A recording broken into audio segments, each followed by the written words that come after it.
Hello, my name is Xavier Bonds, and I'd like to tell you a little something about me. I have lived in two different neighborhoods in my entire life. One of them happened to have a significantly larger amount of crime. The other one, much more peaceful. Can you guess the difference? And yes, they were both predominantly black neighborhoods. You probably weren't thinking that, but that's kind of an important point I'm about to make.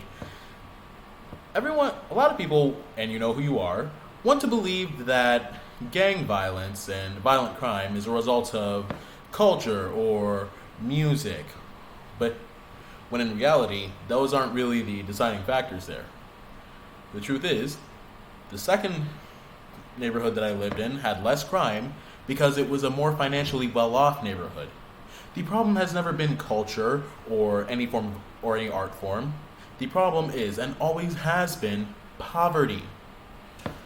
And personally, I'm a little worried that a lot of people can't see that, even though it's a little obvious. I mean, think about it. I mean, honestly, just think about it. Imagine, if you will, a man named Bill, and this man has a son. And his son, through a series of events, perhaps they're his own fault, perhaps they're out of everyone's control, finds himself falling ill.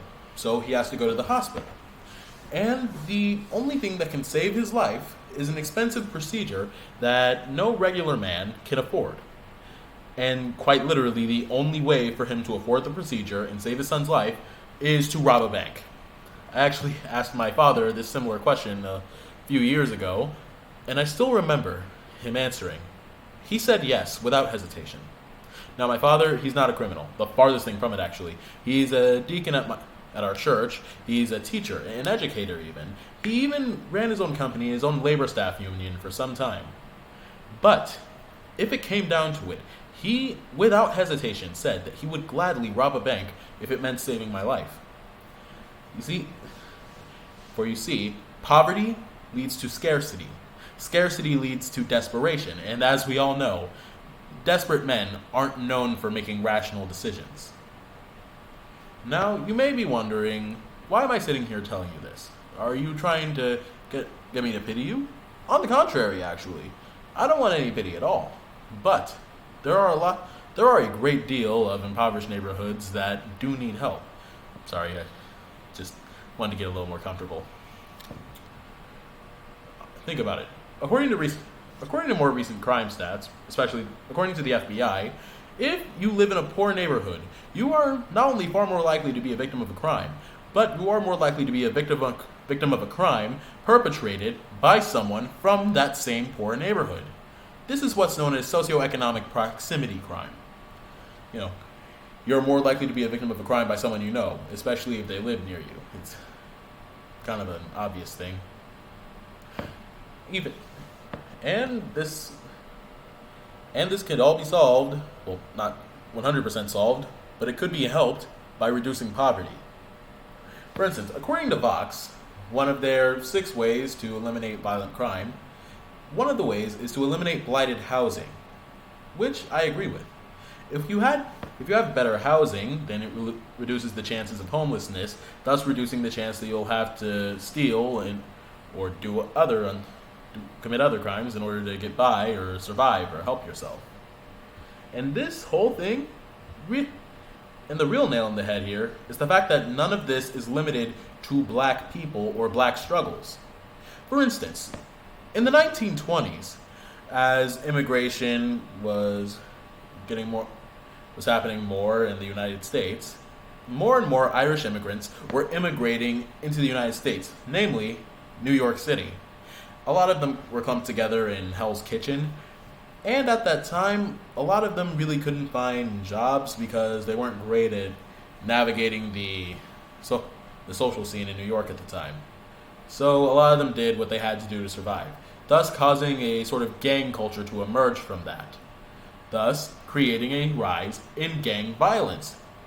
And how do you think and I think about it, and this isn't limited to the Irish either, or black people. Think, like Italian immigrants, how do you think the mafia became a thing? Or did you just think that Italians simply like knocking each other off? They don't. It's it's caused by poverty. Sorry if that came off as, bigoted in some way. I should really watch what I say. And it does.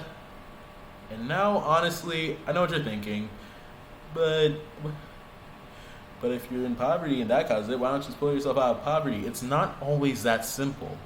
Like if it were that simple, we wouldn't have crime at all. The fact is, there can only be a certain amount of money in circulation at a certain time, and thus that leads to poverty. That leads to scarcity, and I think I've been pretty clear on what scarcity leads to. Granted, the link between violent crime and poverty is complicated, to say the least. I will give you that. But that doesn't change the fact that it exists, that it's still there.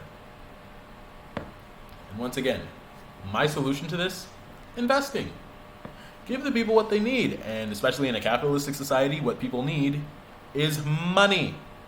Think about it. If you invest more in impoverished communities, fix them up more, but kept the housing affordable, and invested more in local small businesses, so that way they can hire more people and provide more jobs to their communities, eventually that community won't exactly be impoverished anymore. Eventually, that'll just become another regular good old community, and you will see less crime. Now, I'm not saying this is a fix or a cure-all for everything, but this is a start. This is something that could significantly reduce crime. All you have to do is invest more where people need more money. Because money isn't the easiest thing to come by in the world. It really isn't. Thank you for listening. My name is Xavier Bonds. Have a wonderful evening.